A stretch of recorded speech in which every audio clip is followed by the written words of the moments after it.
اے خداوند میں تجھ ہی کو پکاروں گا۔ اے میری چٹان تو میری طرف سے کان بند نہ کر۔ ایسا نہ ہو کہ اگر تو میری طرف سے خاموش رہے تو میں ان کی مانند بن جاؤں جو پاتال میں جاتے ہیں۔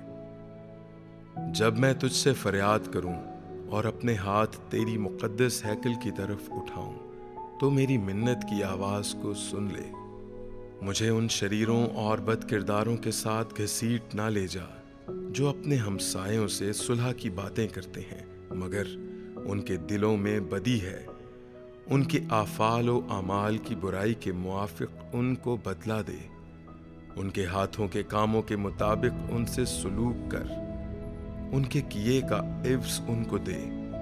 وہ خداوند کے کاموں اور اس کی دستکاری پر دھیان نہیں کرتے، اس لیے وہ ان کو گرا دے گا اور پھر نہیں اٹھائے گا۔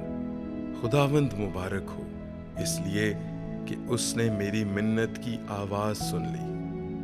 خداوند میری قوت اور میری سپر ہے، میرے دل نے اس پر توکل کیا ہے اور مجھے مدد ملی ہے، اس لیے میرا دل نہایت شادمان ہے اور میں گیت گا کر اس کی ستائش کروں گا۔ خداوند ان کی قوت ہے، وہ اپنے ممسوح کے لیے نجات کا قلعہ ہے۔ اپنی امت کو بچا اور اپنی میراث کو برکت دے، ان کی پاسبانی کر اور ان کو ہمیشہ تک سنبھالے رہ۔ آمین۔